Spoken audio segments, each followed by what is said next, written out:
৫ August Sheikh হাসিনার ক্ষমতা ছেড়ে ভারতে পলায়নের পর থেকে বাংলাদেশ ভারতের মধ্যে সম্পর্কের টানাপোড়েন চলছে। নানা ইস্যুতে দুই দেশের কূটনৈতিক সম্পর্ক বারবার প্রশ্নবিদ্ধ হয়েছে।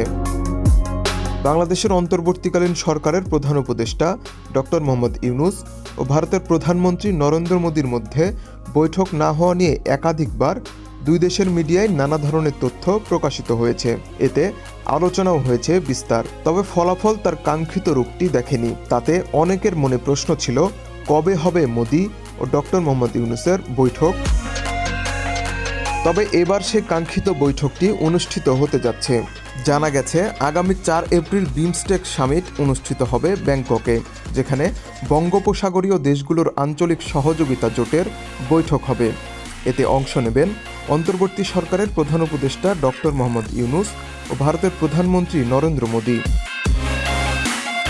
ভারত সহ দক্ষিণ ও দক্ষিণ পশ্চিম এশিয়ার দেশগুলোর এই বৈঠকে ভারতের প্রধানমন্ত্রী নরেন্দ্র মোদির সাথে আনুষ্ঠানিক সাক্ষাৎ হতে পারে প্রধান উপদেষ্টার।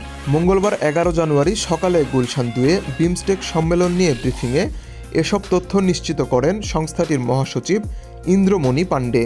ইন্দ্রমণি পাণ্ডে বলেন, ৪ এপ্রিল ব্যাংককে বিমস্টেক শীর্ষ বৈঠকে যোগ দেবেন অধ্যাপক মোহাম্মদ ইউনূস। সেখানে ভারতের প্রধানমন্ত্রী নরেন্দ্র মোদির সাথে তার সাক্ষাৎ হবে। তবে দ্বিপাক্ষিক বৈঠক হবে কিনা তা নির্ভর করে দুই দেশের ওপর। যদিও ঢাকা দিল্লি শীর্ষ বৈঠকের বিষয়টি নিশ্চিতে ইন্দ্রমণির কাছ থেকে তেমন কোনো তথ্য পাওয়া যায়নি।